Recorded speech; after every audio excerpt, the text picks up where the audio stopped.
ఆంధ్రప్రదేశ్లో పోలింగ్ రోజు ఆ తర్వాత హింసాత్మక ఘటనలతో కౌంటింగ్ రోజు పరిస్థితి ఎలా ఉంటుందో అంతా టెన్షన్ గా మారుతోంది. ఇప్పటికే చేదు అనుభవాలు ఉండటంతో అటు ఈసీ ఇటు పోలీసులు కట్టుదిట్టమైన చర్యలు తీసుకుంటున్నారు. ముఖ్యంగా పల్నాడు రాయలసీమ ప్రాంతాలపై స్పెషల్ నజర్ పెట్టారు. ఇప్పటికీ ఈ ప్రాంతాలు నివురుగప్పిన నిప్పులాగే ఉన్నాయి. పిన్నెల్లి, పెద్దారెడ్డి, కోపిరెడ్డి, అస్మిత్ రెడ్డి, చింతమనేని వంటి నేతలకు హైకోర్టు ముందస్తు బెయిల్ మంజూరు చేయడంతో వీరిని హౌస్ అరెస్ట్ లో ఉంచుతారా లేక ఈసీ దగ్గర ఉన్న ప్లాన్ బి ఏంటన్నది కీలకంగా మారింది.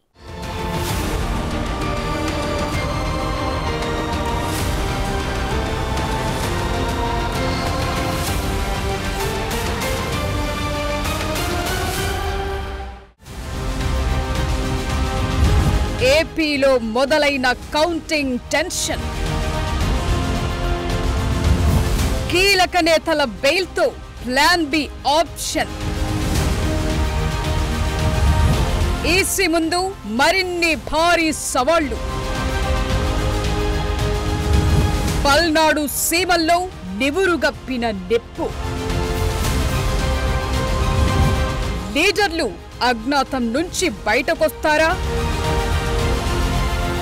అవును, ఇప్పుడు ఆంధ్రాలో count down tension, count down attention కనిపిస్తోంది. ఓట్ల లెక్కింపు జూన్ 4న జరగనుండడం, ఆ తేదీ దగ్గర పడుతుండటంతో ఈసీ మరింత అలర్ట్ అవుతోంది. ఇప్పటికే ఏపీలో పోలింగ్ రోజు ఆ తరువాత హింసాత్మక ఘటనలు జరిగాయి. గతంలో ఎప్పుడూ లేని విధంగా ఎన్నికల తరువాత కొన్ని విధ్వంసాలు జరిగాయి. ప్రత్యర్థులపై హత్యాయత్నాలు, ఈవీఎంల ధ్వంసం, దాడులు, ప్రతిదాడులతో మాచర్ల, తాడిపత్రి, చంద్రగిరి దద్దరిల్లిపోయాయి. ఈ ఘర్షణలను కంట్రోల్ చేయడానికి ఎన్నికల సంఘం ప్రత్యేక టీంలను రంగంలోకి దింపాల్సొచ్చింది.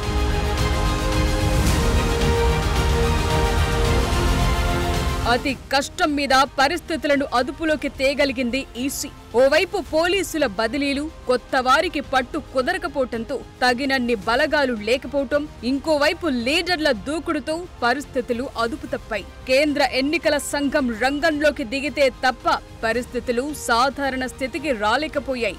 ఏపీలో ఇప్పుడిప్పుడే సిట్యుయేషన్ బాగుంది అనుకుంటే కౌంట్ డౌన్ దగ్గర పడటం మరింత టెన్షన్ పెంచుతోంది. ఎందుకంటే పోలింగ్ రోజే ఇంత జరిగితే ఇక ఫలితాల రోజు పరిస్థితులు ఎలా ఉండబోతున్నాయో ఓ సిగ్నల్ ఇచ్చినట్లయింది. స్ట్రాంగ్ రూమ్ల దగ్గర 3 అంచెల భద్రత పెట్టిన కౌంటింగ్ రోజు పార్టీల ఏజెంట్లు, సిబ్బంది ఇలా హడావిడి ఉంటుంది.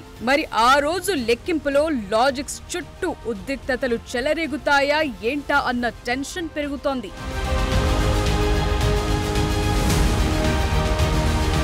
శనివారం నుంచి ఏపీ నియోజకవర్గాల్లో స్ట్రాంగ్ రూమ్ల పరిశీలన జరిపేందుకు ఈసీ రెడీ అవుతోంది. మే 23న అమరావతి సచివాలయం నుంచి అన్ని జిల్లాల ఎన్నికల అధికారులతో వీడియో కాన్ఫరెన్స్ నిర్వహించి ఓట్ల లెక్కింపు కోసం చేస్తున్న ఏర్పాట్లను సమీక్షించారు. కౌంటింగ్ కోసం పటిష్టమైన ఏర్పాట్లు చేయాలని, ఖచ్చితమైన ఫలితాలను వెంటనే ప్రకటించేలా అన్ని ముందస్తు ఏర్పాట్లు పక్కాగా చేసుకోవాలని అధికారులకు ఇప్పటికే సూచనలు జారీ చేశారు. అలాగే మాచర్లకు నేతలెవరూ వెళ్లొద్దన్నారు. ప్రశాంత వాతావరణాన్ని చెడగొట్టొద్దన్నారు. ప్రస్తుతానికి అన్ని ప్రాంతాల్లో పరిస్థితి అదుపులోకొచ్చిన కౌంటింగ్ తరువాత సిట్యుయేషన్ ఇంకా కంట్రోల్ తప్పే ఛాన్సెస్ ఉన్నాయని ఎన్నికల సంఘానికి సమాచారం ఉంది. మాచర్ల, తాడిపత్రి, చంద్రగిరి ఈ 3 ప్రాంతాలతో పాటు ఇంకా చాలా చోట్ల గొడవలు జరిగే ప్రమాదం ఉందని ఇంటెలిజెన్స్ విభాగం అలర్ట్ ఇచ్చింది. దీంతో మరింత అప్రమత్తంగా ఉంటున్న ఎన్నికల సంఘం తాజాగా మరో కీలక నిర్ణయం తీసుకుంది. జూన్ 4న దేశమంతా లెక్కింపుంది. అదే రోజు ఏపీలో అసెంబ్లీ కౌంటింగ్ తో పాటే లోక్సభ కౌంటింగ్ కూడా జరుగుతుంది. అంటే 2 రకాల ఫలితాలు ఒకటేసారి వెలువడనున్నాయి. సో ముందు జాగ్రత్తగా ఈసీ కూడా భారీగా బలగాలను మోహరించడంతో పాటు ఆంక్షలు విధించేందుకు సిద్ధమైంది. అందులో భాగంగా రాష్ట్రంలో ర్యాలీలు, ఊరేగింపులను బ్యాన్ చేసింది. వాటితో పాటు ఫైర్ క్రాకర్స్ అమ్మకాలపైన ఆంక్షలు పెట్టింది. తయారీదారులు, అమ్మకందారులు కూడా జాగ్రత్తగా ఉండాలని అధికారులు హెచ్చరిస్తున్నారు. ఏపీ వ్యాప్తంగా ర్యాలీలు విజయోత్సవాలకు అనుమతి లేదన్న ఎన్నికల సంఘం ఇప్పటికే గొడవలతో పరిస్థితి నివురుగప్పిన నిప్పులా ఉన్న ప్రాంతాల్లో 144 సెక్షన్ కొనసాగిస్తోంది. చంద్రగిరి, మాచర్ల, తాడిపత్రి పోలీసు నిఘాలో ఉంది. పాత నేరస్తుల చిట్టా బయటకు తీస్తున్నారు.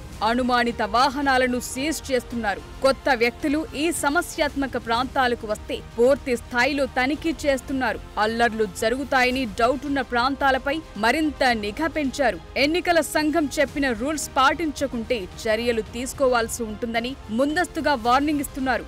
రూల్స్ అతిక్రమించే వాళ్లు కేసులు ఎదుర్కోవాల్సి ఉంటుందని, అలాంటి పరిస్థితి తెచ్చుకోవద్దంటున్నారు.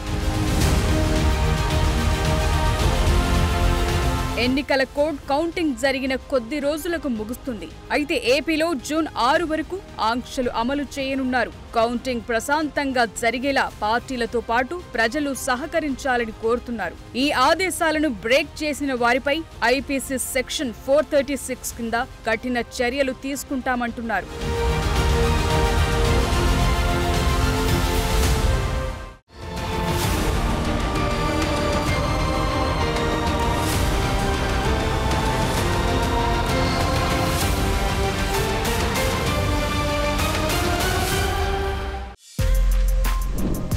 For more videos like this, subscribe Big TV channel.